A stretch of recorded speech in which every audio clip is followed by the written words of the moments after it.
전 세계 에너지 전문가들은 한국에서 온 보고서 한 장으로 인해 큰 충격에 빠졌습니다. 석유 한 방울 나오지 않던 한국. 원유 수입에 매년 수백조 원이 빠져나가고 있던 작은 나라였었죠. 하지만 최근 전 세계가 제3의 유전국이라고 부르며 한국에 달려들고 있는 것이었습니다. 바로 한국인 4명으로 이루어진 중소기업에서 100조 원 규모로 성장 가능한 기술을 개발한 것이었죠. 이미 쓰고 버리던 열을 다시 에너지로 되살리는 흡사 무한동력 기술. 실제로 인도, 동남아, 중남미 국가들은 파격적인 제안으로 집요하게 요구하고 있었습니다. 공장 부지를 공짜로 주겠다. 투자금을 전액 지원하겠다. 인증 절차 우리가 프리패스로 다 뚫어주겠다. 조건은 단 하나. 한국을 떠나 우리나라의 기술을 이전하십시오. 하지만 결론은 뜻밖이었는데요. 한국은 이 기술을 해외로 넘기지 않았습니다. 수조 원에도 해외에 팔지 않은 이유는 무엇이었고, 어떻게 한국이 전 세계 에너지 판도까지 바꿀 수 있었던 것일까요? 지금 바로 그 충격적인 이야기를 공개하겠습니다. 이야기를 시작하기 앞서 사연 속의 제작에 힘이 되는 구독과 좋아요 부탁드립니다. 한국을 응원하신다면 대한민국 화이팅! 이라고 아래 댓글로 남겨주세요. 저는 인도 환경부 실증사업 담당 수석 관료 라제시 쿠마르입니다. 제 이야기를 시작하기 전에 여러분께 하나만 여쭙고 싶습니다. 여러분은 아침에 일어나 창문을 열었을 때 하늘이 보이지 않는다면 어떤 기분이 드시겠습니까? 저는 매일 아침 그런 하늘을 봅니다. 회색 스모그만 가득한 숨쉬기조차 두려운 하늘 말이죠. 어느 날 아침이었습니다. 10살 딸아이 아냐가 천식 흡입기를 들고 제 방으로 들어왔어요. 아이의 거친 숨소리가 제 가슴을 찢었습니다. 아빠, 오늘도 학교 못 가요? 저는 대답하지 못했습니다. 이번 달만 벌써 3번째 결석이었거든요. 환경부 장관실로 출근하는 길, 거리는 마스크를 쓴 사람들로 가득했습니다. 신문 가판대 앞을 지나가는데 한면 헤드라인이 눈에 들어왔어요. 뉴델리가 세계 최악 대기오염 도시로 3년 연속 선정됐다는 내용이었죠. 그 아래엔 더 충격적인 문장이 적혀 있었습니다. 야당에서 환경부를 국민 살해 방조 기관이라 규정하며 수석 담당관의 즉각 사퇴를 요구한다는 것이었습니다. 장관실에 도착하자마자 장관님이 저를 불렀습니다. 책상 위엔 야당 성명서가 놓여 있었어요. 쿠마르, 자네 3년째 검토 중만 외치고 있지 않나? 중국은 벌써 전기차 인프라에 수조 원을 쏟아붓는데 우리는 뭐 하나? 저는 깊게 숨을 들이쉬었습니다. 장관님, 인도 도로에는 지금 이 순간에도 디젤 트럭과 오토바이가 달립니다. 전국 차량 중 전기차 비율은 겨우 1%입니다. 나머지는 앞으로도 수십 년간 매연을 뿜어낼 겁니다. 20년 후가 아니라 오늘이 문제입니다. 장관님은 아무 말 없이 저를 쳐다보다 손을 내저었어요. 그날 저녁 집으로 돌아와 딸아이를 안았습니다. 아냐가 물었어요. 아빠, 하늘은 언제 파래져요? 저는 대답 대신 아이를 더 꽉 안았습니다. 마스크 너머로 들려오는 딸의 거친 숨소리가 제 심장을 찔렀거든요. 같은 시각, 한국 서울에서는 뉴스가 흘러나오고 있었습니다. 대한민국이 올해 원유 수입에 150조 원 이상을 지출할 예정이라는 내용이었죠. 하지만 전문가들은 이 중 대부분이 엔진에서 열로 증발한다고 말했습니다. 채널을 돌립니다. 예능 프로그램이 나옵니다. 아무도 신경 쓰지 않았어요. 석유가 돈으로 증발하는 것도, 그 돈의 대부분이 엔진 열로 하늘로 날아가는 것도 말이죠. 그때 저는 알지 못했습니다. 제 딸아이의 미래를, 뉴델리의 하늘을, 그리고 인도 전체를 바꿀 기술이 한국의 작은 공장에서 탄생하고 있다는 사실을 말입니다. 그것도 단 4명의 한국인 손에서요. 몇 달 후 서울에서 열린 국제에너지 포럼에 참석하기 위해 저는 한국행 비행기를 탔습니다. 사실 큰 기대는 하지 않았어요. 지난 3년간 수십 개국의 기술을 검토했지만 전부 같은 답이 돌아왔거든요. 비싸거나 비현실적이거나 아니면 둘 다였습니다. 포럼 첫날, 독일 보쉬 대표가 발표를 시작했습니다. 폐열을 전기로 바꾸는 TG 시스템이었죠. 대형 트럭 한 대당 연간 연료비를 12% 절감할 수 있다고 했습니다. 청중석이 술렁였어요. 하지만 다음 문장에서 모두가 침묵했습니다. 초기 비용이 대당 3천만 원이라는 것이었죠. 저는 한숨을 쉬었습니다. 인도 예산으로는 시내버스 50대도 바꿀 수 없는 금액이었거든요. 발표가 끝나고 복도로 나왔습니다. 각국 부스를 둘러봤지만 전부 비슷했어요. 일본, 미국, 프랑스. 모두 훌륭한 기술이었지만 가격표를 보는 순간 포기해야 했습니다. 지쳐서 복도 구석으로 걸어가는데 초라한 부스 하나가 눈에 들어왔어요. 낡은 테이블 하나에 중년 남자 3명과 젊은 여성 1명이 서 있었습니다. 다른 부스들처럼 화려한 디스플레이도 대형 모니터도 없었죠. 그냥 팜플렛 몇 장이 전부였습니다. 중년 남자 한 분이 저에게 팜플렛을 건넸어요. 저는 받아들고 휴지통에 버리려다가 멈췄습니다. 팜플렛 첫 장에 적힌 문장 때문이었죠. 검증 차량 437대, 평균 연비 개선 47%, 매연 감소 평균 83%. 저는 다시 읽었습니다. 437대요?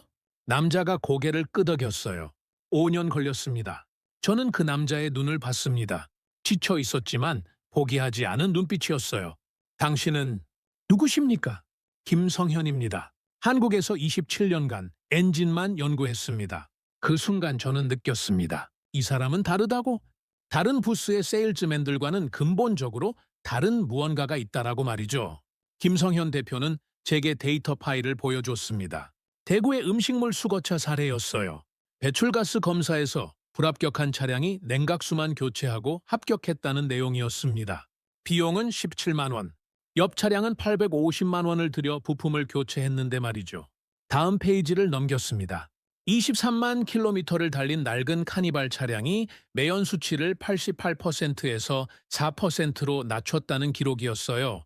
9만 킬로미터를 주행한 K7 차량은 연비가 공인 수치의 거의 2배로 나왔습니다. 저는 김성현 대표를 다시 봤습니다. 이게 진짜입니까? 데이터가 증명합니다. 그의 목소리엔 확신이 담겨 있었어요. 저는 그날 밤 호텔로 돌아와 잠을 이루지 못했습니다. 만약 이 기술이 진짜라면, 만약 인도에 적용할 수 있다면 제 딸아이가, 뉴델리의 아이들이 다시 파란 하늘을 볼 수 있을지도 모른다는 생각이 들었거든요. 다음 날 아침 일찍 김성현 대표에게 연락했습니다. 대표님, 한국에 계신 공장을 방문해도 될까요? 김성현 대표가 안내해 준 곳은 경기도 안산의 작은 공장이었습니다. 저는 차에서 내려 건물을 올려다봤어요. 낡은 외벽, 녹슨 간판, 깨진 유리창 하나. 솔직히 말하자면 그 순간 의심이 들었습니다. 여기가 정말 세계를 바꿀 기술이 탄생한 곳일까? 사무실 문을 열었습니다. 책상 4개, 컴퓨터 4대, 사람 4명. 그게 전부였어요. 김성현 대표가 팀원들을 소개했습니다. 화학 박사 출신 이수진 연구원, 나노 소재 전문가 박민호 박사, 그리고 필드 테스트 담당 최영호 매니저였죠. 저는 그들에게 물었습니다. 어떻게 이 기술을 개발하게 되셨습니까? 김성현 대표가 깊게 숨을 들이쉬고 말했어요. 27년 전으로 돌아가야 합니다. 그는 젊은 시절 이야기를 시작했습니다. 27살 대기업 연구소에서 일하던 시절이었대요. 당시 그는 선배 연구원에게 질문을 했다고 합니다. 냉각수가 열을 빨리 빼내지 못하면 엔진이 과열되는데 왜 100년 동안 똑같은 물과 부동액만 사용하느냐고요. 선배는 코웃음을 쳤다고 했습니다. 그런 쓸데없는 생각하지 말고 일이나 하라고. 냉각수는 그냥 얼지 않으면 되는 거라고. 하지만 김성현 대표는 그 질문을 놓지 못했어요. 7년 후 다른 회사로 옮긴 뒤에도 상사에게 제안서를 냈다고 합니다. 게르마늄 기반 고효율 냉각수 개발 계획서였죠. 상사는 웃었대요. 열정은 좋지만 현실을 보라고. 누가 냉각수에 돈을 쓰느냐고 말이죠. 제안서는 서랍 속으로 들어갔습니다. 5년 후 또 제안했고 또 거절당했어요. 이 기술을 개발하려면 수억 원이 필요한데 회사가 왜 모험을 하느냐는 것이었죠. 그렇게 20년이 흘렀습니다. 47살이 된 김성현 대표는 결단을 내렸어요. 퇴직금을 전부 털어 안산에 작은 공장을 차린 것이었습니다. 부인이 물었대요. 아이들 대학 등록금은 어쩌냐고. 김성현 대표는 대답하지 못했다고 했습니다. 다만 이것만은 확신했대요. 이 일을 하지 않으면 평생 후회할 것 같다고. 팀원을 모집했습니다. 이수진 연구원은 대학 교수들이 미쳤다고 했대요. 박사 학위를 갖고 중소기업에 간다고 말이죠. 박민호 박사는 솔직히 반신반의했다고 했습니다. 냉각수로 세상을 바꾼다는 게 믿기지 않았대요. 최영호 매니저는 그냥 김성현 대표를 믿고 왔다고 했습니다. 월급은 적었고 성공 보장도 없었지만 4사람은 시작했어요. 목표는 단 하나였습니다. 엔진 온도를 80도에서 90도 사이로 완벽하게 유지하는 냉각수를 만드는 것이었죠. 방법은 게르마늄과 히토류 7종을 나노 입자화하는 것이었습니다. 하지만 시작부터 지옥이었어요. 첫 번째 테스트 차량이었던 낡은 본고 트럭에 냉각수를 넣고 시동을 걸었습니다. 30분 후 엔진에서 연기가 났어요. 워터펌프가 터진 것이었죠. 게르마늄 입자가 너무 컸던 겁니다. 67번째 차량에서는 냉각수가 응고되기 시작했습니다. 히토류 비율이 소수점 둘째 자리에서 틀렸던 것이었어요. 이수진 연구원이 바닥에 주저앉았대요. 처음부터 다시 해야 한다면서요. 189번째 차량을 테스트했을 때는 온라인 커뮤니티에 악성 후기가 올라왔습니다. 제품을 써서 엔진이 망가졌다는 내용이었죠. 댓글에는 냉각수로 연비를 올린다는 게 물리 법칙을 무시하는 사기라는 비난이 가득했습니다. 김성현 대표는 그날 밤 댓글을 읽고 조용히 컴퓨터를 껐다고 했어요. 2년째 되던 어느 겨울날이었습니다. 최영호 매니저가 사표를 냈어요. 결혼을 해야 하는데 월급이 4개월째 밀렸고 약혼녀 부모님이 더 이상 기다려줄 수 없다는 것이었죠. 김성현 대표는 고개를 숙였다고 합니다. 미안하다고 조금만 더 버티자고 말했대요. 최영호 매니저가 소리쳤습니다. 형님은 맨날 조금만 더라고만 하세요. 벌써 4년째잖아요. 문을 박차고 나갔어요. 김성현 대표는 빈 사무실에 홀로 남아 거울을 봤다고 합니다. 흰머리가 절반이었대요. 자신에게 물었다고 해요. 내가 미친 건가? 다음 날 아침 최영호 매니저가 다시 출근했습니다. 형님 혼자 둘 수 없어서요. 김성현 대표가 울었다고 했어요. 박민호 박사의 부모님도 전화를 하셨대요. 그만두고 대기업에 가라고. 대학 동기들은 다 임원이 됐는데 언제까지 그러고 있을 거냐고 말이죠. 박민호 박사는 전화를 끊고 다시 실험실로 들어갔습니다. 그렇게 5년이 흘렀어요. 4일 2번째 차량을 테스트하던 날이었습니다.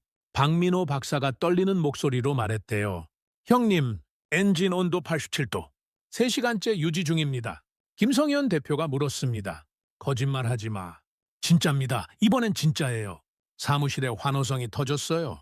이수진 연구원이 울었고 최영호 매니저가 하늘을 쳐다봤습니다. 하지만 양산까지 가려면 437대까지 검증해야 했어요. 1년이 더 걸렸습니다. 437번째 차량의 테스트가 끝난 날, 네 사람은 아무 말 없이 서로를 안았다고 합니다. 김성현 대표가 저를 봤어요. 쿠마르 씨, 이게 우리의 27년입니다. 남들이 쓸데없다고 비웃었던 그 시간이요. 저는 그 순간 알았습니다. 이 기술은 단순한 제품이 아니라는 것을요. 네 사람의 인생 전부가 담긴 결정체라는 것을 말이죠. 그리고 확신했습니다. 이 기술이라면 제 딸아이의 미래를, 인도의 하늘을 바꿀 수 있다고. 챕터 3. 김성현 대표는 저를 실험실로 안내했습니다. 벽면 가득 붙어 있는 차량 테스트 결과지들이 눈에 들어왔어요. 437장이 넘는 기록들이었죠.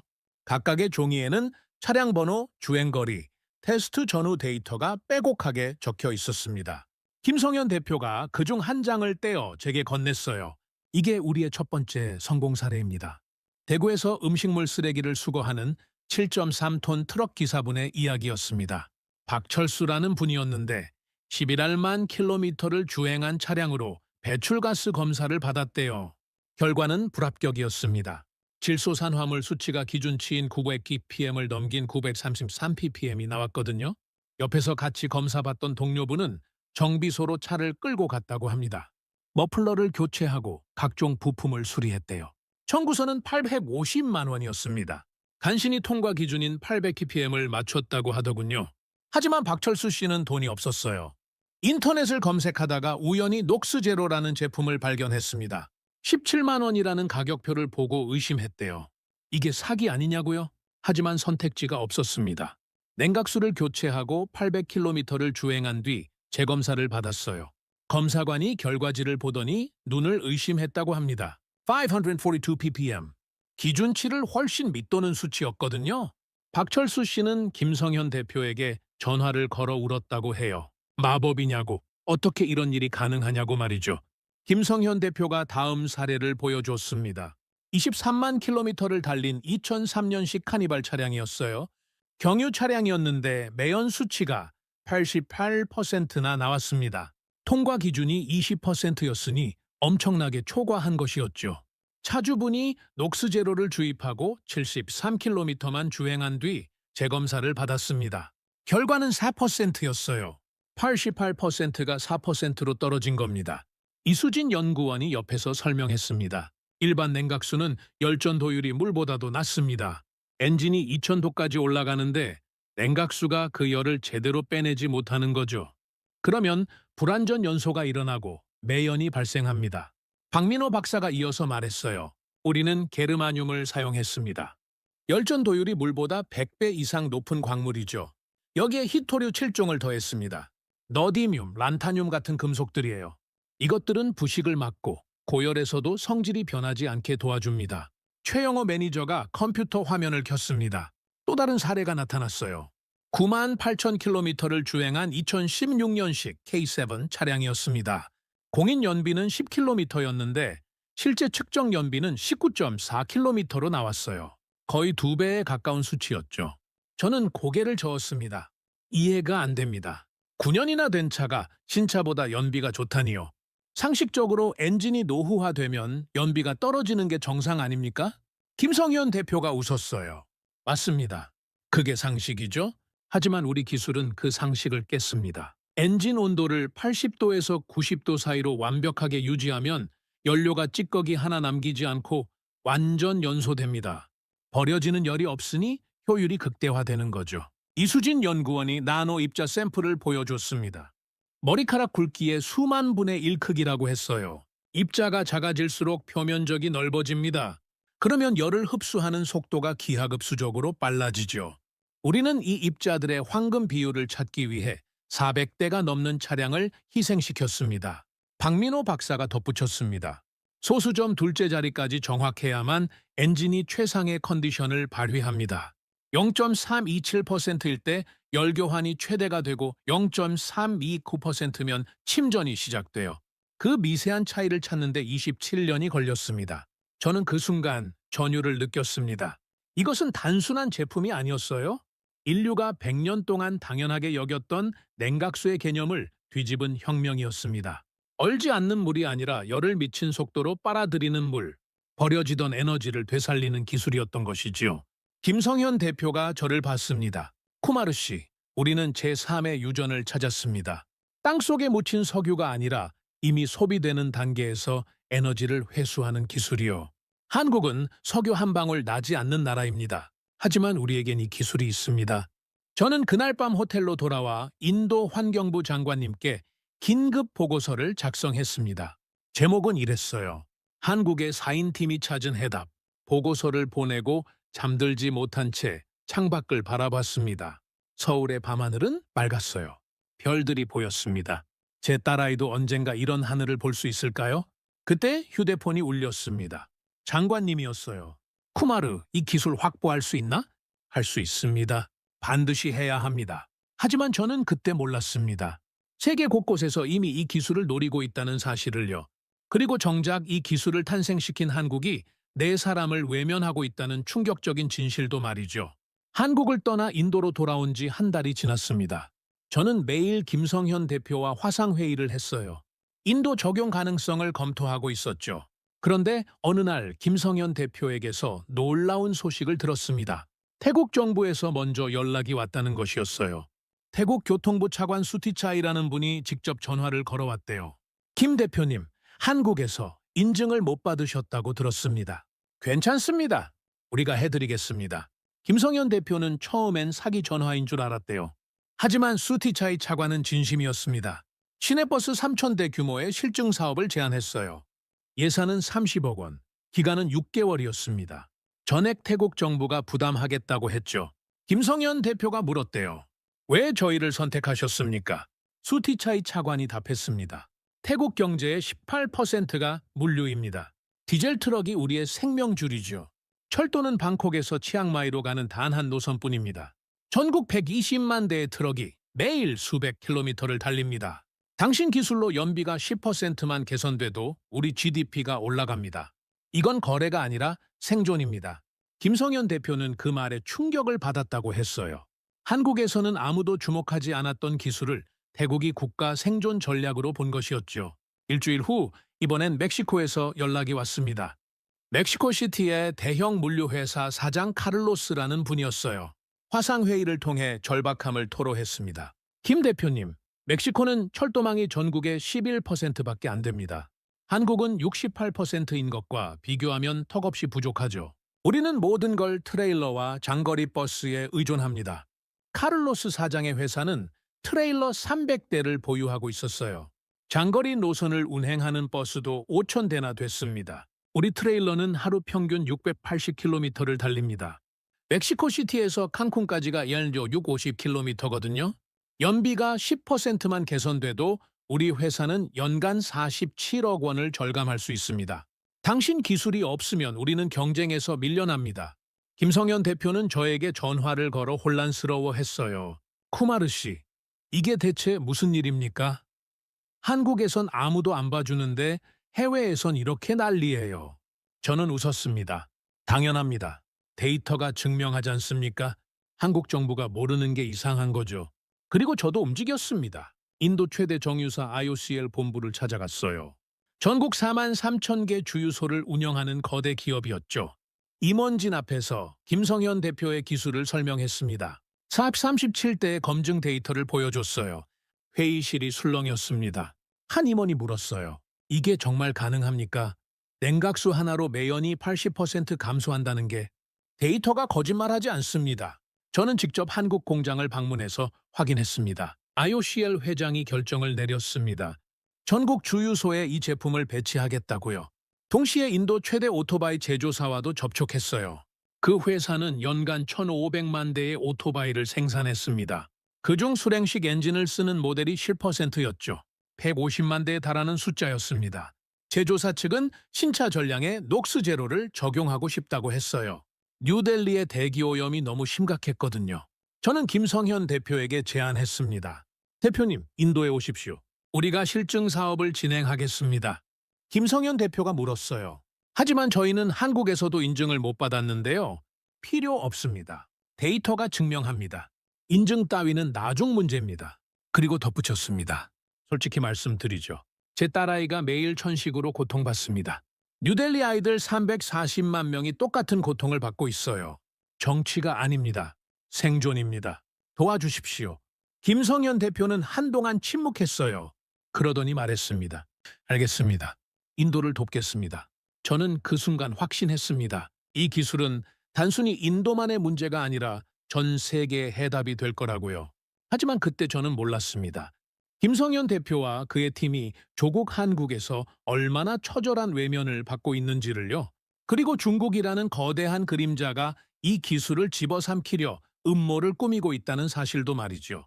태국, 인도, 멕시코 세 나라가 동시에 김성현 대표를 찾았습니다. 각자의 이유는 달랐지만 절박함은 같았어요. 태국은 물류 생존을 위해, 인도는 대기오염 해결을 위해, 멕시코는 장거리 운송, 경쟁력을 위해 이 기술이 필요했습니다. 시장 규모를 계산해 보니 입이 벌어졌어요. 태국만 해도 30억 원 규모의 실증 사업이 성공하면 전국 확대로 이어질 것이었습니다. 인도는 주유소 배치와 오토바이 신차 적용을 합치면 연간 1조 9천억 원 시장이었죠. 멕시코는 물류회사 하나만 계약해도 연간 980억 원 규모였습니다. 세 나라를 합치면 3조 원이 넘는 시장이었어요. 석유 한 방울 나지 않는 한국의 작은 중소기업이 전 세계 에너지 시장을 뒤흔들고 있었던 겁니다. 김성현 대표는 저에게 말했어요. 쿠마르 씨, 솔직히 믿기지 않습니다. 한국에선 규정도 없고 인증도 못 받는 기술인데 해외에선 이렇게 난리예요. 이게 정상입니까? 저는 쓴웃음을 지었습니다. 정상이 아니죠. 하지만 세상이 원래 그렇습니다. 진주를 알아보는 사람이 따로 있는 법이니까요. 하지만 진짜 문제는 지금부터였습니다. 중국이 움직이기 시작한 것이었죠. 그리고 한국 정부는 여전히 침묵하고 있었습니다. 4명의 한국인이 세계를 상대로 외로운 싸움을 시작하려는 순간이었어요. 몇 달 후 저는 중국 선전시에서 열린 아시아 자동차 기술 컨퍼런스에 참석했습니다. 인도 환경부 대표 자격이었죠. 회의장에 들어서는 순간 거대한 현수막이 눈에 들어왔어요. 2026 차이나 그린 쿨런트 표준 발표회라고 적혀 있었습니다. 중국 자동차 기술 연구센터 K-TARC의 주최였어요. 무대에 오른 발표자가 말했습니다. 중국은 2026년까지 차이나 그린 쿨런트 표준 CGCS를 제정합니다. 이미 아세안 5개국 교통부와 양해각서를 체결했습니다. 동남아 시장은 중국 표준이 지배할 것입니다. 한 기자가 질문했어요. 한국의 녹스제로 기술보다 성능이 우수합니까? 발표자가 웃었습니다. 표준은 성능의 문제가 아닙니다. 시장 선점의 문제죠. 우리는 나노 입자 관련 중국 특허 327건을 보유하고 있습니다. 저는 그 순간 분노가 치밀었어요. 중국은 김성현 대표의 데이터 3분의 1 수준밖에 없었습니다. 검증 차량도 50대 정도에 불과했죠. 하지만 전략은 달랐어요. 기술이 부족해도 표준을 먼저 만들어 시장을 잠그는 것이었습니다. 회의가 끝나고 저는 급히 김성현 대표에게 전화를 걸었습니다. 대표님, 큰일입니다. 중국이 가짜 표준으로 시장을 뺏으려 합니다. 김성현 대표가 한숨을 쉬었어요. 알고 있습니다. 우리도 그 소식 들었어요. 한국 정부는 뭐 합니까? 왜 가만히 있습니까? 침묵이 흘렀습니다. 그러더니 김성현 대표가 말했어요. 쿠마르 씨, 저희는 한국 정부에게 존재하지 않는 회사입니다. 무슨 말씀이십니까? 저희가 한국에서 인증조차 못 받았거든요. 저는 그 말을 이해할 수 없었습니다. 세계가 인정하는 기술을 정작 한국이 외면한다는 게 믿기지 않았어요. 대표님, 정확히 무슨 일이 있었습니까? 김성현 대표는 깊게 숨을 들이쉬고 이야기를 시작했습니다. 그들이 겪은 지옥 같은 시간들을요. 몇 달 전 김성현 대표와 팀원들은 서울로 올라갔대요. 5년치 테스트 데이터 437대 검증 결과 해외 3개국 계약서를 들고서요. 첫 번째로 찾아간 곳은 환경부였습니다. 담당 사무관을 만났어요. 김성현 대표가 서류를 펼쳐 보였습니다. 대구 음식물 수거차 사례, 카니발 매연 감소 사례, K7 연비 개선 사례까지 전부요. 사무관이 서류를 천천히 넘기더니 말했대요. 좋은 기술 같긴 한데요. 냉각수 성능 인증 규정 자체가 없습니다. 이수진 연구원이 앞으로 나섰습니다. 그럼 만들어주시면 되지 않습니까? 해외는 30억 원을 들여 테스트해준다는데요. 규정을 만들려면 위원회를 구성하고 연구 용역을 발주해야 합니다. 최소 2년은 걸릴 겁니다. 박민호 박사가 소리쳤어요. 2년이요? 그 사이 중국이 시장을 다 먹는데요? 죄송하지만 절차상 어쩔 수 없습니다. 두 번째로 간 곳은 산업통상자원부였습니다. 담당자가 말했어요. 매연 저감 장치는 700만 원짜리를 국고로 보조해 드리는데 냉각수는 전례가 없어서요. 최영호 매니저가 물었습니다. 전례가 없으면 저희가 첫 번째가 되면 안 됩니까? 그게 예산 배정이 이미 끝나서 올해는 어렵습니다. 세 번째로 찾아간 국토교통부에서는 더 황당한 답이 돌아왔어요. 자동차 부품은 저희 소관이 아닙니다. 환경부로 가보세요. 환경부에서 여기로 오래서요. 그럼? 저희도 어쩔 수가 없네요. 사무실로 돌아온 네 사람은 말이 없었대요. 이수진 연구원이 책상을 내리쳤습니다. 이게 나라냐고요? 기술은 있는데 쓸 수가 없다니. 최영호 매니저가 벽에 머리를 기댔어요. 형님, 우리 왜 이러고 삽니까? 멕시코 가면 되잖아요? 태국 가면 되고. 김성현 대표는 대답하지 못했다고 했습니다. 그날 밤 네 사람은 소주를 마셨대요. 아무 말 없이 잠만 기울였다고 합니다. 27년을 걸어온 길이 한순간에 무너지는 기분이었다고 해요. 조국이 외면하는 기술을 안고 해외로 떠나야 하는 게 맞는 건지 아니면 끝까지 한국에 남아야 하는 건지 알 수 없었답니다. 저는 전화기를 꽉 쥐었습니다. 대표님, 이건 말이 안 됩니다. 한국 정부가 미쳤습니까? 저희도 모르겠습니다, 쿠마르 씨. 규정이 없다는데 어떻게 해야 할지. 그때 제 머릿속에 한 가지 생각이 스쳤어요. 한국이 움직이지 않는다면 인도가 먼저 움직이면 되는 것 아닐까요? 인도가 이 기술을 국가 인증하고 전 세계에 알리면 한국도 결국 따라올 수밖에 없을 겁니다. 대표님, 제게 시간을 주십시오. 제가 인도 정부를 움직이겠습니다. 하지만 한국이 당신을 버렸어도 세계는 당신을 필요로 합니다. 잊지 마십시오. 전화를 끊고 저는 환경부 장관님께 긴급 보고를 올렸습니다. 한국 기술을 인도가 선점해야 한다고 중국에게 시장을 내줄 수 없다고 말이죠. 장관님이 승인했습니다.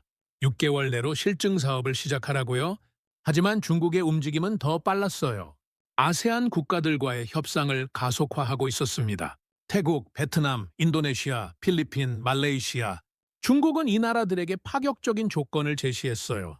표준 인증비 전액 면제, 기술 이전 무상 지원, 심지어 초기 물량까지 중국이 부담하겠다는 것이었죠. 성능은 떨어져도 조건이 좋으니 흔들리는 나라들이 생겼습니다. 저는 태국 수티차이 차관에게 전화를 걸었어요. 차관님, 중국 표준을 받아들이실 겁니까? 수티차이 차관이 한숨을 쉬었습니다. 쿠마르, 나도 고민입니다. 중국 조건이 너무 좋거든요. 하지만 데이터를 보면 한국 기술이 압도적이죠. 그럼 왜 망설이십니까? 한국 정부가 보증을 안 해줍니다. 4인 중소기업을 믿고 국가 사업을 맡기기엔 리스크가 큽니다. 중국은 정부가 나서는데 말이죠. 저는 그 말에 분노가 치밀었어요. 한국 정부가 자국 기술을 방치해서 해외 국가들마저 불안해하고 있었던 겁니다. 이건 단순히 한 기업의 문제가 아니었어요. 대한민국의 자존심이 걸린 문제였습니다. 석유 한 방울 나지 않는 나라가 에너지 혁명을 일으킬 기회를 스스로 짓밟고 있었던 것이죠. 저는 결심했습니다. 한국이 움직이지 않는다면 인도가 먼저 세계를 설득하겠다고요. 그리고 언젠가 한국이 후회하게 만들겠다고 말이죠. 며칠 후 김성현 대표에게서 다급한 전화가 왔습니다. 쿠마르 씨, 멕시코에서 최종 제안서가 왔습니다. 어떤 내용입니까? 김성현 대표가 서류를 읽기 시작했어요. 공장 부지 15전평 무상 제공, 초기 투자금 120억 원 정부 지원, 10년간 법인세 전액 면제, 인증 절차 프리패스. 저는 숨이 막혔습니다. 이건 거부하기 어려운 조건이었어요. 조건은 뭡니까? 현지 법인 설립 및 기술 이전입니다. 그리고 김성현 대표가 말을 멈췄어요. 그리고요, 5년 내 한국 사업 정리입니다. 침묵이 흘렀습니다. 저는 알고 있었어요. 이게 무엇을 의미하는지를요? 멕시코로 가면 이 기술은 더 이상 한국 기술이 아니게 됩니다. 멕시코 기술이 되는 거죠. 안산의 작은 공장은 문을 닫고 4명의 한국인은 뿔뿔이 흩어지게 될 겁니다. 대표님, 어떻게 하시겠습니까? 김성현 대표가 한숨을 쉬었어요. 팀 회의를 해봐야 할 것 같습니다. 이틀 후 김성현 대표가 다시 전화를 걸어왔습니다. 목소리가 무거웠어요. 쿠마르 씨, 오늘 팀 회의를 했습니다. 어떻게 됐습니까? 그는 그날의 이야기를 들려줬습니다. 안산 공장 회의실에 4사람이 모였대요. 테이블 위엔 멕시코 제안서가 놓여 있었습니다. 최영호 매니저가 서류를 읽기 시작했어요. 공장 부지 무상 제공, 투자금 120억, 법인세 10년 면제. 그가 고개를 들었습니다. 형님, 이거 대박 아닙니까? 박민호 박사가 물었어요. 조건은 뭐래? 현지 법인 설립하고 기술 이전하래요. 그리고 5년 내 한국 사업 정리하고요. 침묵이 흘렀습니다. 이수진 연구원이 먼저 입을 열었어요. 사장님, 저는 따라가겠습니다. 어차피 한국에선 우릴 안 봐주잖아요. 박민호 박사도 고개를 끄덕였습니다. 저도요. 27년 고생했는데 이제 좀 보상받아도 되지 않을까요? 최영호 매니저가 말했어요. 저도 갑니다. 근데 형님은 어떻게 하실 겁니까? 김성현 대표가 창밖을 바라봤대요. 안산 공단의 풍경이 보였습니다. 퇴근하는 노동자들, 꺼져가는 공장 불빛, 굴뚝에서 피어오르는 연기. 그가 입을 열었습니다. 못 가. 형님, 못 가. 여기가 내 나라야. 최영호 매니저가 소리쳤어요. 한국은 우릴 버렸잖아요. 규정도 없고 인증도 안 해주고 왜 형님만 이래야 됩니까? 김성현 대표가 돌아섰습니다. 눈이 붉어져 있었대요. 그래도 여기가 내 나라야. 버려도 외면해도 내가 태어난 곳이고 내가 죽을 곳이야. 형님, 그가 계속 말했습니다. 수진아, 민호야, 영호야. 너희는 가. 나는 혼자 남아서. 최영호 매니저가 멕시코 제안서를 잡아 찢었대요. 찢어진 종이가 바닥에 흩어졌습니다. 형님 혼자 못 두고 갑니다. 이수진 연구원이 울기 시작했어요. 저도요. 저도 못 갑니다. 박민호 박사가 고개를 숙였습니다. 저희도 한국 사람입니다. 끝까지 같이 하겠습니다. 4사람이 서로를 안았다고 합니다. 아무 말 없이 한참을 그렇게 서 있었대요. 김성현 대표가 제게 말했습니다. 쿠마르 씨, 우리는 멕시코 제안을 거절했습니다. 왜요? 그 좋은 조건을 왜 거절하셨습니까? 돈 때문이 아닙니다. 그럼 뭡니까? 김성현 대표가 깊게 숨을 들이쉬었어요. 멕시코로 가면 이 기술은 멕시코 기술이 됩니다. 그럼 한국에는 뭐가 남습니까? 우리 공장 4명은 끝이고요. 일자리도 끝입니다. 하지만 여기서 키우면 안산의 청년 엔지니어 50명을 고용할 수 있습니다. 수출로 달러를 벌어오면 나라 외화의 보탬이 되고요. 무엇보다 우리 후배들이 한국에도 이런 기술이 있구나 하고 가슴 뛸 수 있습니다. 저는 그 순간 전율을 느꼈습니다. 대표님, 그게 돈보다 중요합니까? 그게 제가 기술자가 된 이유입니다. 저는 화면 너머로 김성현 대표를 봤어요. 눈시울이 붉어져 있었습니다.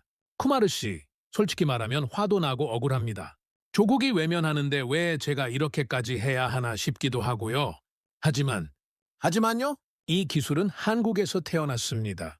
한국 사람 4명이 27년을 걸어 만들었어요. 그럼 한국 땅에 남아야 맞습니다. 그게 자존심입니다. 저는 그 말에 숙연해졌습니다. 저는 인도 공무원입니다. 원래 제 나라 이익만 챙겨야 맞아요. 하지만 김성현 대표 같은 사람이 한국을 떠나면 한국은 기술을 잃는 겁니다. 대표님, 제가 약속하겠습니다. 저는 한국산으로 수입하겠습니다. 대표님은 한국에 남으십시오. 그게 세상을 위한 길입니다. 김성현 대표가 웃었어요. 고맙습니다, 쿠마르 씨. 당신 같은 분이 있어서 우리가 버틸 수 있습니다. 전화를 끊고 저는 한참을 멍하니 앉아 있었습니다. 돈보다 중요한 게 있다라는 걸 김성현 대표가 보여줬어요. 고용이고 지역이고 후배 기술자들의 꿈이었습니다. 그리고 무엇보다 자존심이었죠. 석유 한 방울 나지 않는 나라가 세계 에너지 표준을 만들 수 있다는 자존심 말입니다. 저는 그날 밤 결심했습니다. 인도가 먼저 움직여서 한국을 깨우겠다고요. 김성현 대표가 지킨 자존심을 세계가 인정하게 만들겠다고 말이죠. 그리고 언젠가 한국 정부가 후회하게 만들겠다고요. 한 달이 지났습니다. 저는 인도 환경부 장관님과 함께 대통령 집무실로 향했어요. 손에는 김성현 대표의 기술을 담은 보고서가 들려 있었습니다. 싹 37대의 검증 데이터, 태국과 멕시코의 제안서, 그리고 중국의 표준 전쟁 음모까지 전부 담았죠. 대통령님께서 보고서를 읽기 시작했습니다. 한 장, 2장 넘기시더니 눈빛이 달라졌어요. 쿠마르, 이게 정말입니까? 냉각수 하나로 매연이 80% 감소한다고요? 네, 카카. 제가 직접 한국 공장을 방문해 확인했습니다. 데이터는 거짓말하지 않습니다. 장관님이 덧붙였습니다. 카카, 뉴델리 대기오염이 한계에 달했습니다. 국민들의 원성이 높고 야당의 공격도 거셉니다. 이 기술이라면 돌파구가 될 수 있습니다. 대통령님이 고개를 끄덕였어요. 좋습니다. 국가 실증 사업으로 추진하십시오. 예산은 얼마나 필요합니까? 6개월간 시내버스 500대, 물류트럭 300대 규모로 진행하려 합니다. 대략 50억 루피 정도입니다. 승인합니다. 쿠마르, 이번 프로젝트는 자네가 총괄하시오. 반드시 성공시켜야 합니다. 명심하겠습니다. 카카. 저는 집무실을 나오며 주먹을 쥐었어요. 드디어 시작됩니다. 한국이 외면한 기술을 인도가 먼저 세계에 알리는 순간이 온 것이죠. 일주일 후 저는 뉴델리 정부청사에서 기자회견을 열었습니다. 수십 명의 기자들이 몰려들었어요. 인도 주요 언론사는 물론 BBC, CNN, 로이터 같은 해외 언론도 참석했습니다. 저는 단상에 올라 마이크 앞에 섰어요. 심장이 빠르게 뛰었습니다. 이 순간이 김성현 대표의 인생을 그리고 대한민국의 미래를 바꿀 수도 있다는 생각이 들었거든요. 신사숙녀 여러분, 오늘 인도 환경부는 역사적인 발표를 하고자 합니다. 카메라 플래시가 터졌습니다. 인도 정부는 대한민국 녹스제로 3.0 기술을 남아시아 최초 친환경 냉각수 국가 인증 1호로 선정합니다. 기자들 사이에서 웅성거림이 일었어요. 한 기자가 손을 들었습니다. 담당관님, 왜 인도 기술이 아니라 한국 기술입니까? 저는 깊게 숨을 들이쉬었어요. 좋은 기술의 국경이 어디 있습니까? 우리는 최고의 기술이 필요했고 그것이 한국에 있었습니다. 향후 6개월간 뉴델리 시내버스 500대, 델리 뭄바이 물류트럭 300대의 실증 사업을 진행합니다. 성공 시 전국 340만 대로 확대할 것입니다. 다른 기자가 질문했어요. 중국이 이미 아세안 표준을 추진 중인데 왜 한국을 선택했습니까? 데이터가 증명합니다. 중국은 검증 차량 50대, 한국은 437대입니다. 우리는 숫자 게임이 아니라 국민의 건강을 위해 최선의 선택을 했습니다. 그리고 마지막으로 덧붙였습니다.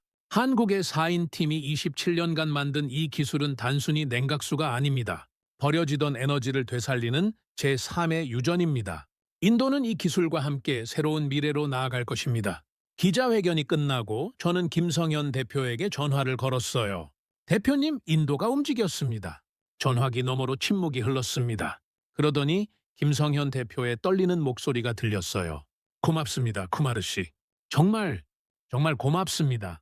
대표님이 한국을 지켰으니 제가 세계를 설득하는 겁니다. 이제 시작입니다. 다음 날 전 세계 언론이 이 소식을 보도했습니다. 인도타임스 한국 4인팀 인도 대기를 구하다. BBC 한국 중소기업의 나노 기술 남아시아 표준되다. 로이터 석유 없는 나라의 에너지 혁명 세계가 주목. 하지만 가장 조용한 곳은 대한민국이었어요. 한국 언론은 이 소식을 작게 다뤘습니다. 몇몇 경제신문 구석에 짤막한 기사만 실렸죠. 김성현 대표가 말했습니다. 쿠마르 씨, 한국에선 아무도 관심 없나 봅니다. 괜찮습니다. 곧 알게 될 겁니다. 그리고 이틀 후 태국에서 전화가 왔어요. 수티차이 차관이었습니다. 쿠마르, 인도 소식 봤네. 우리도 결정했어. 3,000대 프로젝트 시작하겠네. 중국 표준은요? 거절했네. 데이터를 보니 한국이 압도적이더군. 인도가 먼저 인증했으니 우리도 믿을 수 있어. 저는 웃었습니다. 현명한 결정입니다, 차관님. 김 대표에게 전해주게. 태국 정부는 한국 기술과 5년 장기 계약을 체결하고 싶다고. 같은 날 멕시코 카를로스 사장도 연락을 해왔어요. 쿠마르, 우리도 결정했습니다. 현지 생산 제한은 철회합니다. 대신 한국산 직수입으로 5년 계약하고 싶습니다. 왜 생각을 바꾸셨습니까? 인도가 국가 인증했다는 건 기술을 신뢰할 수 있다는 뜻 아닙니까? 그리고 김 대표의 고집을 보니 이 사람은 진짜라는 확신이 들었습니다. 돈보다 나라를 선택한 사람을 우리가 존중해야죠. 세 나라가 동시에 움직였습니다. 태국, 인도, 멕시코. 각자의 이유는 달랐지만 결론은 같았어요. 한국 기술을 선택한다는 것이었죠. 저는 김성현 대표에게 연락했습니다. 대표님, 계약 규모를 계산해 봤습니다. 얼마나 됩니까? 태국 30억 원, 인도 1조 9천억 원, 멕시코 980억 원. 합치면 3조 원이 넘습니다. 전화기 너머로 김성현 대표의 허수음이 들렸어요. 3조 원이요? 한국에선 17만 원짜리 냉각수라고 무시했는데 이제 한국도 알게 될 겁니다. 대표님이 얼마나 대단한 일을 해냈는지 말이죠. 하지만 진짜 반전은 그 다음날 일어났습니다. 중국 베이징에서 긴급 회의가 소집됐어요. 캐타르크 본부였습니다. 회의실에 중국 고위 관료들이 모였죠. 한 관료가 보고했습니다. 아세안 3개국이 MOU를 철회했습니다. 태국, 베트남, 인도네시아 모두 한국 기술로 돌아섰습니다. 회의실이 술렁였어요. 뭐라고? 우리가 그렇게 좋은 조건을 제시했는데? 인도의 국가 인증이 결정타였습니다. 성능 데이터가 우리보다 압도적이라는 게 알려지면서 책임자가 책상을 쳤습니다. 한국 놈들이 4명짜리 중소기업이 우리 계획을 다 망쳤어. 지시하십시오. 어떻게 하시겠습니까? 침묵이 흘렀습니다. 그러더니 책임자가 한숨을 쉬었어요. 철수한다. 이미 시장은 한국으로 기울었어. 억지로 밀어붙이면 우리만 손해다. 중국의 표준 전쟁은 그렇게 끝났습니다. 기술도 없이 표준만 만들려던 전략이 무너진 것이죠. 저는 이 소식을 듣고 김성현 대표에게 전화를 걸었어요. 대표님, 중국이 백기를 들었습니다. 아세안 3개국이 MOU를 철회했고 한국 기술을 선택했습니다. 김성현 대표가 말했습니다. 쿠마르 씨, 믿기지 않습니다. 우리가 정말 이겼습니까? 네, 대표님. 이겼습니다. 데이터가 거짓말을 이긴 겁니다. 그날 저녁, 저는 집에 돌아가 딸 아냐를 안았어요. 아빠, 무슨 좋은 일 있어요? 응, 아냐. 곧 너도 파란 하늘을 볼 수 있을 거야. 정말요? 한국에 계신 분들이 도와주셨어. 4명의 영웅들이. 아냐가 고개를 갸우뚱했지만 저는 그냥 웃었습니다. 언젠가 아이가 크면 이야기해 주리라 생각했어요. 석유 한 방울 나지 않는 나라의 4사람이 세상을 어떻게 바꿨는지를요? 인도 실증 사업이 시작된 지 3개월이 지났습니다. 뉴델리 시내버스 500대에 녹스제로가 적용됐어요. 매주 데이터가 쌓였습니다. 평균 연비 개선율 43%, 질소산화물 배출 감소 평균 78%, 매연 감소 평균 81%, 김성현 대표의 한국 데이터와 거의 일치하는 수치였죠. 저는 매주 환경부 장관님께 보고를 올렸습니다. 각하 3개월 결과가 놀랍습니다. 뉴델리 대기질 지수가 지난달 대비 23% 개선됐습니다. 장관님이 웃으셨어요. 좋습니다. 쿠마르. 전국 확대를 준비하십시오. 인도 언론이 연일 이 소식을 보도했습니다. 한국 기술 델리의 숨통을 트이우다. 4인 중소기업이 만든 기적, 인도 전역으로 확산. 시민들의 반응도 뜨거웠어요. 한 시내버스 기사분이 인터뷰에서 말했습니다. 연료비가 절반으로 줄었습니다. 회사에서도 놀라워하고 있어요. 한국 기술 정말 대단합니다. 물류 트럭 운전사도 증언했죠. 델리에서 뭄바이까지 왕복하는데 예전엔 연료비로 8만 루피 들었어요. 지금은 4만 5천 루피면 됩니다. 거의 절반이에요. 거리 곳곳에서 시민들의 목소리가 들렸습니다. 요즘 하늘이 예전보다 맑아진 것 같아요. 아이가 천식 발작이 줄었어요. 정말 감사합니다. 저는 이 모든 이야기를 김성현 대표에게 전했습니다. 대표님, 인도 사람들이 고맙다고 합니다. 대표님 덕분에 아이들이 숨 쉴 수 있게 됐다고요? 김성현 대표의 목소리가 떨렸어요. 쿠마르 씨, 27년을 걸어온 보람이 있네요. 그런데 놀라운 일이 벌어졌습니다. 한국에서 연락이 온 것이었어요. 김성현 대표가 저에게 전화를 걸었습니다. 쿠마르 씨, 한국 환경부에서 연락이 왔습니다. 뭐라고 했습니까? 실증 사업에 참여할 의향이 있느냐고 묻더군요. 저는 씁쓸하게 웃었어요. 이제야요? 인도가 먼저 움직이고 3개월이나 지났는데? 김성현 대표도 한숨을 쉬었습니다. 그러게요. 솔직히 화가 납니다. 5년 전에 찾아갔을 때는 규정이 없다며 쫓아냈으면서 대표님은 어떻게 하시겠습니까? 침묵이 흘렀어요. 그러더니 김성현 대표가 말했습니다. 받아들이겠습니다. 네? 늦었어도 괜찮습니다. 한국이 움직이면 되니까요. 화는 나지만 그래도 제 나라잖아요. 저는 그 말에 숙연해졌습니다. 조국이 외면했어도 비웃었어도 끝까지 기다린 사람. 그게 김성현 대표였습니다. 며칠 후 서울환경부 청사에서 회의가 열렸어요.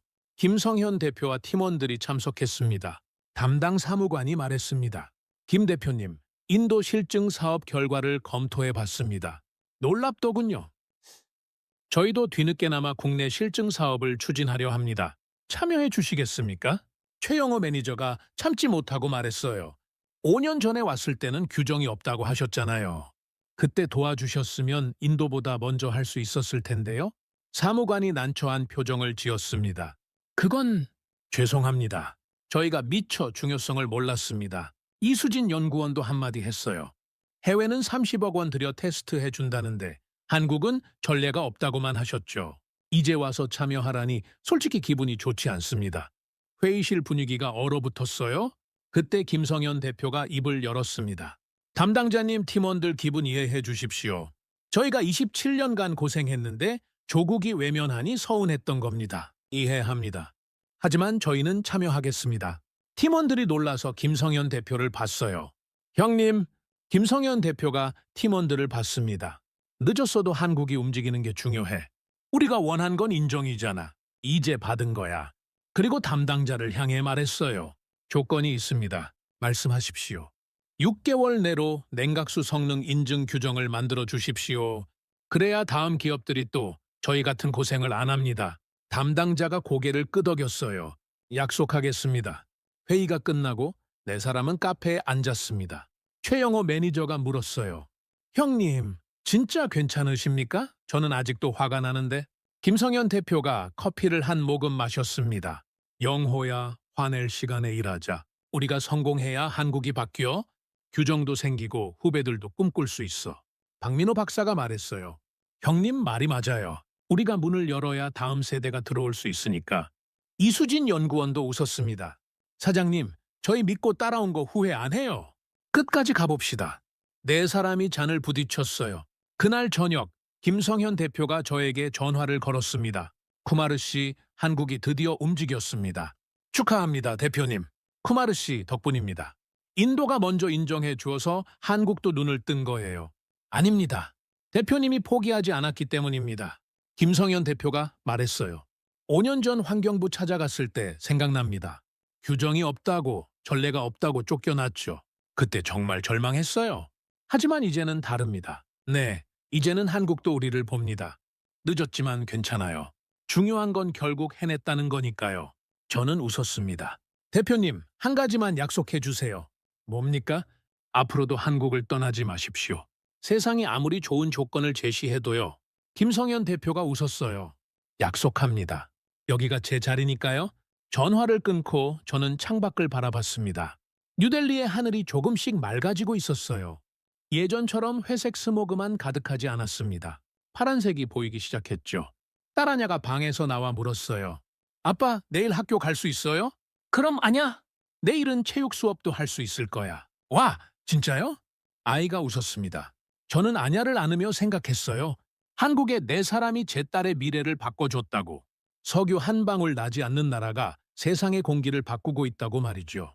인도 실증 사업이 시작된 지 6개월이 지났습니다. 저는 최종 보고서를 작성하고 있었어요. 책상 위에는 수백 장의 데이터가 쌓여 있었습니다.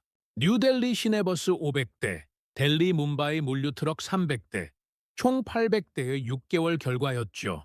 평균 연비 개선율 44.7%, 질소산 화물 배출 감소 평균 79.3%, 매연 감소 평균 80.1%, 일산화탄소 감소 평균 71.8%.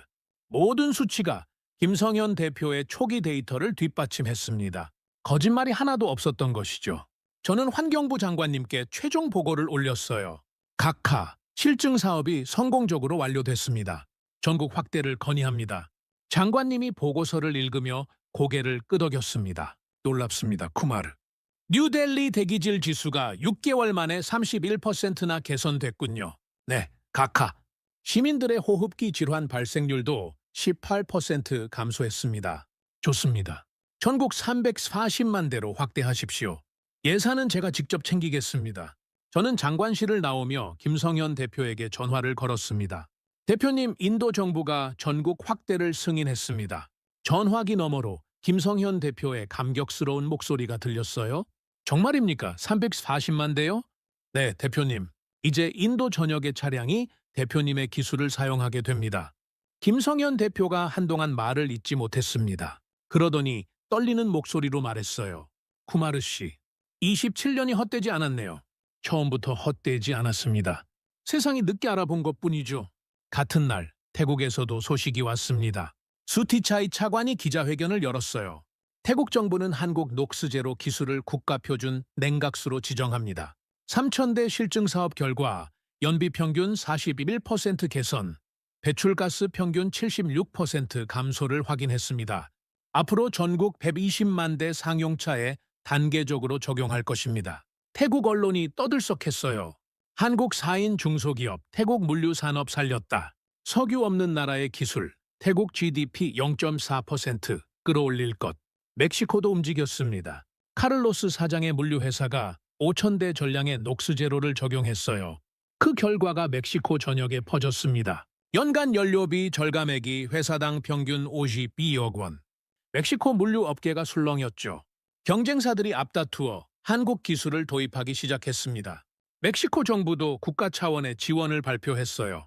한국 녹스제로 기술 도입 기업에 세금 감면 혜택 제공. 저는 이 모든 소식을 정리해서 김성현 대표에게 보냈습니다. 대표님, 계산해 봤습니다. 세 나라 계약 규모가 3조 1천억 원을 넘었습니다. 김성현 대표가 믿을 수 없다는 듯 말했어요. 3조 원이요? 안산 공장 4명이 만든 기술이. 네, 대표님. 세계가 인정했습니다. 하지만 김성현 대표의 목소리는 차분했어요. 쿠마르 씨, 솔직히 말하면 아직도 실감이 안 납니다. 한국에서는 17만 원짜리 냉각수라고 비웃었는데 세계는 3조 원의 가치를 인정하네요. 당연합니다. 진주를 알아보는 눈이 있는 법이니까요. 그때 김성현 대표가 말했습니다. 쿠마르 씨, 제가 한 가지 결정을 내렸습니다.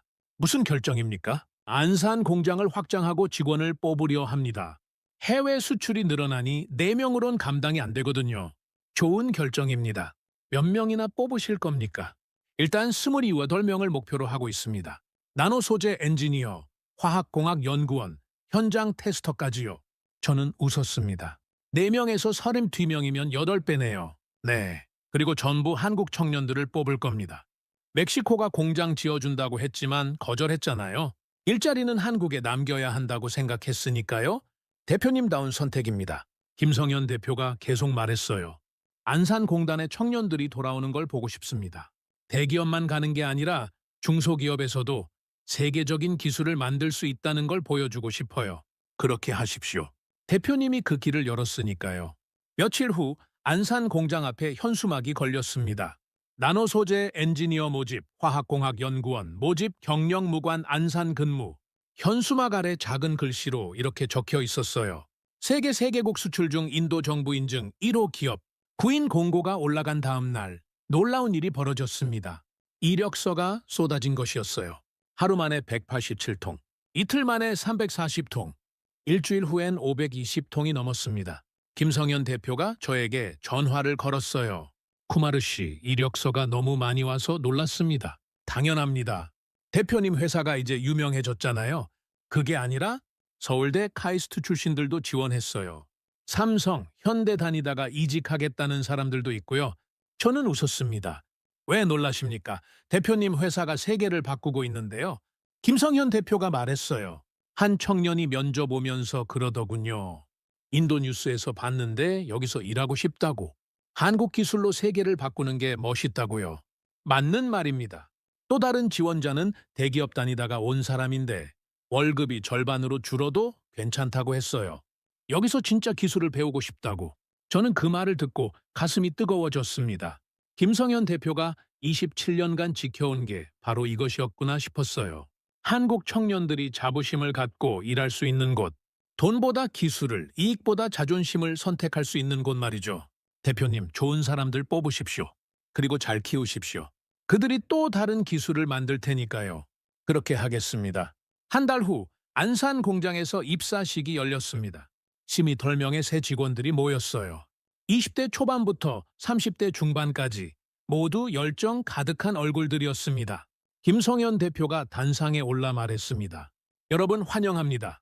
저는 27년 전 여러분처럼 젊었을 때 한 가지 질문을 품었습니다. 왜 냉각수는 100년 동안 변하지 않았을까? 그 질문 하나로 27년을 걸어왔고 오늘 여러분을 만났습니다. 새 직원들이 박수를 쳤어요. 여러분도 질문을 품으십시오. 당연하다고 생각했던 것들의 의문을 가지십시오. 그 질문이 세상을 바꿉니다. 한 신입 사원이 손을 들었습니다. 대표님, 멕시코에서 120억 원 준다고 했는데 왜 거절하셨습니까? 김성현 대표가 웃었어요. 돈보다 중요한 게 있습니다. 여러분입니다. 만약 제가 멕시코로 갔다면 여러분은 여기 없었을 겁니다. 한국에 일자리가 생기고 한국 청년들이 꿈을 꾸는 게 더 중요했습니다. 박수가 터져 나왔습니다. 이수진 연구원이 새 직원들에게 실험실을 안내했어요. 여기 벽에 붙은 종이들 보이시죠? 437장입니다. 우리가 실패한 기록들이에요. 신입사원들이 놀란 표정을 지었습니다. 실패를 자랑하십니까? 자랑이 아니라 증거입니다. 4837번 실패했지만 포기하지 않았다는 증거죠. 여러분도 실패할 겁니다. 하지만 포기하지 마십시오. 박민호 박사가 나노 입자 샘플을 보여줬어요. 이게 우리의 핵심입니다. 소수점 둘째 자리까지 정확해야 합니다. 0.01 차이로 성공과 실패가 갈립니다. 여러분은 이 정밀함을 배우게 될 겁니다. 최영호 매니저가 말했습니다. 저는 5년 전 월급이 4개월 밀렸을 때 사표를 냈습니다. 하지만 다음날 다시 출근했어요. 왜냐하면 형님을 혼자 둘 수 없었거든요. 여러분도 힘들 때가 올 겁니다. 그때 동료를 보십시오. 함께라면 버틸 수 있습니다. 그날 저녁 저는 한국 뉴스를 보고 있었습니다. 인도에서도 한국 뉴스를 볼 수 있었거든요. 앵커가 말했습니다.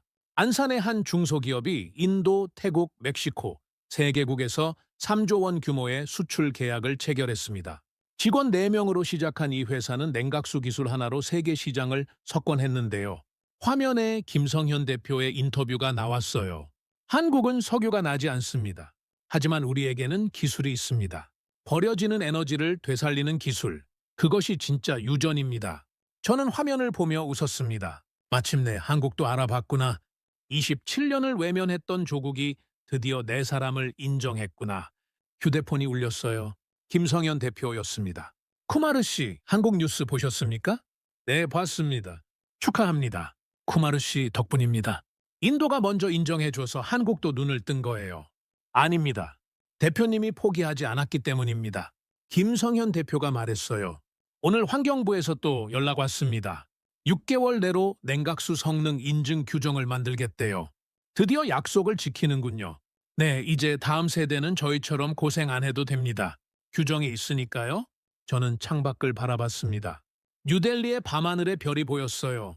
몇 달 전만 해도 스모그에 가려 보이지 않았던 별들이었죠. 대표님, 오늘 밤하늘에 별이 보입니다. 정말입니까? 네, 대표님 덕분입니다. 뉴델리 하늘이 맑아졌습니다. 김성현 대표가 한동안 말이 없었어요. 그러더니 조용히 말했습니다. 쿠마르 씨, 제가 27년 전 품었던 질문 하나가 오늘 뉴델리의 별이 됐네요. 그렇습니다. 그리고 그 별은 이제 전 세계를 비추고 있습니다. 6개월 후 저는 다시 한국을 방문했습니다. 이번에는 인도 환경부 장관님과 함께였어요. 안산 공장 중공식에 초청받았거든요. 공장에 도착하니 건물이 완전히 달라져 있었습니다. 낡았던 외벽은 새로 칠해졌고 깨진 유리창은 교체됐으며 녹슨 간판 대신 빛나는 새 간판이 걸려 있었어요. 주식회사 녹스테크, 세계가 인정한 대한민국 기술. 입구에는 태극기와 함께 인도 국기, 태국 국기, 멕시코 국기가 나란히 걸려 있었습니다. 세 나라와의 파트너십을 상징하는 것이었죠. 김성현 대표가 저희를 맞이했습니다. 예전보다 훨씬 밝은 얼굴이었어요. 쿠마르 씨, 장관님 어서 오십시오. 인도 장관님이 악수를 청했습니다. 김 대표님, 인도를 대표해서 감사드립니다. 당신 덕분에 뉴델리 아이들이 숨 쉴 수 있게 됐습니다. 아닙니다, 장관님. 인도가 먼저 저희를 믿어줬습니다. 공장 안으로 들어가니 사람이 수명의 직원들이 일하고 있었어요. 최신 장비들이 가득했고 연구실도 2배로 확장돼 있었습니다. 벽면에는 여전히 437장의 실패 기록이 붙어 있었죠. 하지만 그 옆에 새로운 현수막이 걸려 있었습니다. 인도 정부 인증 1호 태국 국가 표준 지정, 멕시코 물류산업 공식 파트너, 이수진 연구원이 장관님께 설명했습니다. 장관님, 여기가 나노 입자 생산 라인입니다. 지금은 하루 500리터를 생산할 수 있습니다. 장관님이 놀라워했어요. 6개월 전만 해도 4명이었는데 이렇게 커졌군요. 박민호 박사가 말했습니다. 한국 정부도 이제 지원해 줍니다. 중소기업 기술개발 자금으로 20억 원을 받았어요. 최영호 매니저가 덧붙였어요. 환경부에서도 국내 실증 사업을 진행 중입니다. 서울 시내버스 200대에 적용됐고요. 중공식이 시작됐습니다. 단산계는 김성현 대표와 팀원들, 그리고 한국환경부 차관님이 함께 올랐어요. 환경부 차관님이 먼저 말씀하셨습니다. 오늘 저는 사과하러 왔습니다. 5년 전 김 대표님이 환경부를 찾아오셨을 때 저희는 규정이 없다며 외면했습니다. 그것은 잘못이었습니다. 청중석이 조용해졌어요. 하지만 김 대표님은 포기하지 않으셨습니다. 한국이 외면해도 기술을 지키셨고 해외가 유혹해도 조국을 떠나지 않으셨습니다. 오늘 저희는 그 자존심에 경의를 표합니다. 차관님이 김성현 대표에게 인증서를 건넸습니다. 대한민국 환경부는 녹수제로 3.0을 친환경 냉각수 1호로 인증합니다. 박수가 터져 나왔어요. 김성현 대표가 인증서를 받아들고 한참을 쳐다봤습니다. 27년을 기다린 순간이었죠. 그가 마이크 앞에 섰습니다. 감사합니다. 솔직히 말하면 5년 전 환경부에서 쫓겨났을 때 너무 절망했습니다. 조국이 저를 버렸다고 생각했어요. 목소리가 떨렸습니다. 하지만 포기할 수 없었습니다. 왜냐하면 이 기술은 한국에서 태어났고 한국 사람 4명이 만들었으니까요. 그래서 멕시코가 120억 원을 준다고 해도 거절했습니다. 청중석에서 탄성이 나왔어요. 제가 지키고 싶었던 건 돈이 아니라 자존심이었습니다. 석유 한 방울 안 나는 나라가 세계 에너지 표준을 만들 수 있다는 자존심이요. 김성현 대표가 팀원들을 봤습니다. 수진아, 민호야, 영호야, 우리 해냈어. 27년 걸렸지만 해냈어. 세 사람의 눈에 눈물이 맺혔어요. 그리고 쿠마르 씨, 김성현 대표가 저를 봤습니다. 인도가 먼저 믿어줘서 한국도 눈을 떴습니다. 고맙습니다. 저는 고개를 숙였습니다. 중공식이 끝나고 저는 김성현 대표와 단둘이 공장 옥상으로 올라갔어요. 안산 공단이 내려다 보였습니다. 굴뚝에서 연기가 피어오르고 노동자들이 퇴근하고 공장 불빛이 하나둘 켜졌죠. 김성현 대표가 말했습니다. 쿠마르 씨, 27년 전 제가 처음 이 질문을 품었을 때는 몰랐습니다. 이게 이렇게 커질 줄은요. 어떤 질문이었습니까? 왜 냉각수는 100년 동안 변하지 않았을까? 단순한 질문이었어요. 그 단순한 질문이 세상을 바꿨습니다. 김성현 대표가 웃었어요. 이제 저희 회사 직원이 32명입니다. 내년에는 50명까지 늘릴 계획이고요. 전부 한국 청년들입니다. 좋은 일입니다. 멕시코가 공장 지어준다고 했을 때 팀원들이 따라가겠다고 했어요. 하지만 저는 거절했습니다. 왜였습니까? 김성현 대표가 안산공단을 내려다봤어요. 여기가 제 자리니까요. 한국 청년들이 꿈꿀 자리를 만들고 싶었으니까요. 저는 그 말에 고개를 끄덕였습니다. 대표님, 한 가지 물어봐도 될까요? 뭡니까? 27년간 가장 힘들었던 순간이 언제였습니까? 김성현 대표가 한참을 생각하더니 말했어요. 영호가 사표 던졌을 때요. 월급 4개월 밀렸을 때. 그날 혼자 남아서 거울을 봤는데 흰머리가 절반이더군요. 그때 생각했어요. 내가 미친 건가? 하지만 포기하지 않으셨습니다. 포기하면 끝이니까요. 437번 실패해도 438번째는 성공할 수 있으니까요. 해가 지고 있었습니다. 안산공단 위로 노을이 졌어요. 붉은 하늘이 아름다웠습니다. 김성현 대표가 말했습니다. 쿠마르 씨, 제가 지킨 건 기술이 아니었습니다. 그럼 뭡니까? 자존심이었습니다. 석유 없는 나라도 할 수 있다는 자존심이요. 저는 그 말을 가슴에 새겼습니다. 대표님, 그 자존심이 세상을 바꿨습니다. 제 딸아이가 이제 파란 하늘을 봅니다. 뉴델리 아이들이 숨을 쉽니다. 태국 물류가 살아났고 멕시코 경제가 성장했습니다. 전부 네 분 덕분입니다. 김성현 대표가 웃었어요. 4명이 세상을 바꿀 수 있다는 걸 보여줬습니다. 그렇습니다. 그리고 그 4명은 한국을 떠나지 않았습니다. 우리는 한참을 그렇게 서서 노을을 바라봤습니다. 석유 한 방울 나지 않는 나라. 하지만 버려지는 열을 잡아 세계를 바꾼 나라. 4명의 한국인이 지킨 자존심이 빛나는 순간이었습니다. 그날 저녁, 저는 인도로 돌아가는 비행기에 올랐어요. 창밖으로 서울의 야경이 보였습니다. 수많은 불빛들이 반짝였죠. 저는 생각했습니다. 저 불빛 하나하나에 김성현 대표 같은 사람들이 있을 것이라고. 조국이 외면해도 포기하지 않는 사람들. 돈보다 자존심을 선택하는 사람들. 그들이 대한민국을 지탱하고 있다고 말이죠. 비행기가 이륙했습니다. 저는 창밖을 보며 중얼거렸어요. 감사합니다, 김 대표님. 4분 덕분에 제 딸이 숨 쉽니다. 2026년 1월 25일 뉴델리 환경부 청사. 저는 최종 보고서를 마무리하고 있었습니다. 인도 전역 340만 대 적용 완료. 대기질 개선율 평균 34%, 호흡기 질환 감소율 21%. 딸 아냐가 학교에서 돌아와 말했어요. 아빠, 오늘 체육 시간에 선생님이 그러셨어요. 하늘이 맑아진 건 한국 아저씨들 덕분이래요. 저는 아이를 안았습니다. 맞아, 아냐. 4명의 한국 아저씨들이 너를 도와줬어. 고맙다고 전해주세요. 그럴게. 책상 위 휴대폰이 울렸어요. 김성현 대표였습니다. 쿠마르 씨, 오늘 한국 뉴스에서 특집 방송을 했습니다. 석유 없는 나라의 기적이라고요. 축하합니다. 아닙니다. 우리가 한 건 질문 하나 품은 것뿐입니다. 왜 냉각수는 100년 동안 안 변했을까? 그것뿐이에요. 그 질문이 27년이 됐고 3조 원이 됐고 세계를 바꿨습니다. 김성현 대표가 웃었습니다.